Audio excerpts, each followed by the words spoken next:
Laurent Dervaux, donc je suis responsable de l'exploitation au sein de l'école de Roville-aux-Chênes et je suis aussi enseignant en production horticole. Au sein de l'école, on a toutes sortes de cultures qui vont de la culture de fleurs en passant par une production maraîchère, de la pépinière et du verger. On a été sollicité il y a 8 ans lors d'un projet qui était mené par l'ENSAIA, l'école d'agronomie de Nancy, et avec des textiliens vosgiens sur la recherche de nouvelles fibres végétales pour limiter l'introduction de coton. La partie textilienne et la partie recherche agronomique étant faite, c'est avéré à ce moment-là qu'il manquait un maillon dans l'histoire, c'était le plan, la production de plants. Et là, c'était le premier écueil puisqu'il nous a fallu à peu près 5 ans pour maîtriser la culture de jeunes plants. Et la grosse problématique, c'était la graine. Nous, on travaille essentiellement sur une ortie qui est l'ortie que tout le monde connaît, dans son jardin ou dans un endroit où on n'aimerait pas qu'elle soit. C'est Urtica dioica, donc c'est l'ortie sauvage qu'on a partout. Et d'ailleurs, on a des provenances de plants et de graines de à peu près toute l'Europe. Normalement, là, si on totalise toutes les orties que l'on a en ortie dioïque, on doit avoir à l'heure actuelle une trentaine d'orties de tout horizon. Et une très bonne ortie pour le fibre, c'est Girardinia. Donc c'est une ortie qui vient, c'est la géante de l'Himalaya. Donc là, c'est une toute petite, elle a que quelques semaines. Elle peut atteindre facilement 3 mètres. Et elle peut avoir des tiges qui vont jusqu'à 5 cm de diamètre, quoi. Et des rapports de fibres très élevés. Alors elles sont produites en partie ici. Nous, on a une capacité de production à peu près 300 000 plants 2 fois dans l'année. Parce qu'en fait, on produit à des moments où on n'a rien dans les serres, enfin, moins de choses dans les serres, ce qui permet de valoriser les serres à une période où on n'a pas de culture. Donc on produit là actuellement, donc semis de juillet pour avoir un plant fini en fin septembre, plantable pour l'automne.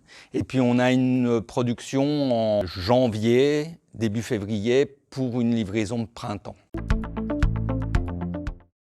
Déjà on va sélectionner nos graines. Donc on a, je le disais, on a celle de Roville et puis on a une ortie là, qui est assez intéressante que l'on fait pour des demandes plutôt sud-ouest de la France ou l'Italie. C'est une sélection qu'on a fait en Italie. Et là, qu'on appelle Palazza. Et là, c'est une ortie qu'on a été prélevée à 1200 mètres d'altitude dans les Apennins. Donc on est sur la région de Modène. Et elle est plein sud, donc elle est très résistante à la sécheresse. Donc l'idée, c'est d'aller récupérer cette caractéristique-là. Et ça, aux alentours de la mi-août.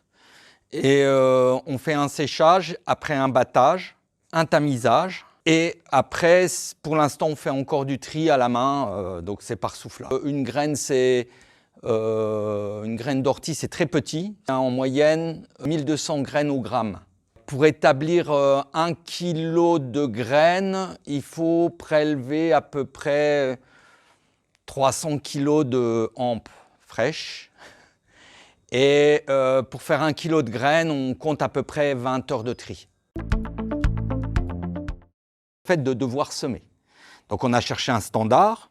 Donc nous, on est parti sur un standard qui était un ratio entre je veux une plante bien ramifiée, plantable, viable dans un champ, mais que je dois transporter. Donc qui doit prendre peu de place et qui doit pas être trop lourde, quoi. Il faut penser qu'à la plantation, on est à 60 000 plants à l'hectare. Et donc, on a un standard qu'on appelle le standard 200. On a une plaque où on a 200 petits plants. Un autre standard qui est un peu plus gros, mais ça, c'est essentiellement pour les stations d'épuration. Parce qu'on fait aussi de la phytoépuration et de la phytoremédiation. On a des programmes dans les deux. À la récolte, on fauche les orties en champ. Et puis, on va les laisser rouillir, c'est-à-dire s'oxyder. Il faut que des bactéries rentrent dedans avec l'humidité et viennent éclater l'écorce pour que les fibres se libèrent. Et seulement après, on peut les récolter par pressage. En règle générale, on fait un pressage sans mettre de pression. Et on fait des roundballers qui iront dans des usines de défibrage. Les feuilles, malheureusement, si on ne le fait pas au moment de la fauche des tiges, on les perd. C'est là-dessus qu'on travaille. On va avoir une machine qui va venir brosser les tiges pour faire sauter les feuilles avant de couper. Pour le moment, en règle générale, si on a besoin de feuilles, on ne fait pas de tiges. On les tonde très régulièrement. En Belgique, ils font jusqu'à 7 fauches par an. Alors que si on veut faire de la tige, on arrive à faire peut-être 2 fauches. Il faut que les tiges exploitables fassent au moins 80 cm pour passer dans les machines de défibrage. Nous, ce qu'on aimerait bien faire dans l'idée d'exploiter l'ortie, c'est de pouvoir à un moment séparer les feuilles des tiges au moment de la récolte, d'utiliser les tiges pour leur aspect fibre et d'utiliser les feuilles pour l'aspect complément alimentaire. Alors les racines, elles s'utilisent. Alors l'idée, c'est quand même qu'un champ d'ortie, on estime qu'on peut le cultiver pendant 15 ans. Et au bout de ces 15 ans-là, il va falloir faire une rotation. Et donc, on va arracher les plants et justement récupérer les racines et surtout les rhizomes. Parce que dans cette partie de la plante-là vont se trouver des principes actifs intéressants, soit pour la pharmacie, soit pour la cosmétique. On a déjà entendu parler du jean d'ortie que tout le monde dit quand on le met il pique. Il y a des t-shirts, des choses comme ça. Une autre personne qui fabrique des voiles de bateau. Et dans les voiles de bateau, ils veulent intégrer des fibres techniques végétales pour biosourcer les voiles. Et donc, ça sera à hauteur peut-être que de 5%. Mais disons que là, il y a un très très gros travail avec eux. On a pas mal travaillé sur une bête un peu bizarre qui n'est pas d'ici, on a travaillé sur le renne, d'où notre partenariat avec la Laponie. Et malheureusement, alors l'idée de travailler sur le renne, par exemple, c'était de pouvoir fabriquer des pellets d'ortie en complément alimentaire pendant l'hiver. Le seul souci, c'est que ça marche trop bien. C'est-à-dire que les rennes prennent du poids et au moment de mettre bas, il y a des difficultés. Mais c'est très efficace sur les animaux. C'est pas mal déjà utilisé au niveau des chevaux. Le complément à base d'ortie pour les chevaux de course, c'est intéressant, entre autres pour les protéger contre les risques au niveau des tendons, par exemple, ou des articulations. Ça a été testé en Bretagne sur les monogastriques. Et puis au niveau des jambes, on va le retrouver dans pas mal de choses, soit en complément alimentaire, parce que c'est riche en fer et en minéraux. Pour les problèmes d'anémie, de choses comme ça. On retrouve aussi des produits cosmétiques pour la chute des cheveux. Les problèmes aussi au niveau prostatique. Une dernière chose qui est utile dans la plante là, c'est le verre. Parce que en fait, l'ortie, quand on extrait des feuilles, les pigments verts, c'est des pigments qui sont très très stables à la température.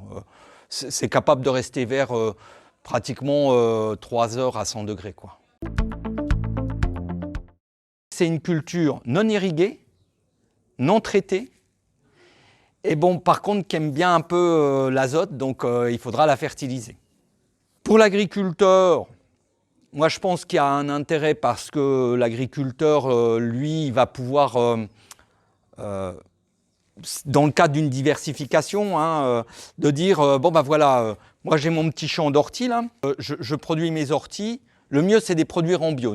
Ne serait-ce que de presser des pellets de feuilles d'ortie pour les chevaux, c'est 2 000 € la tonne.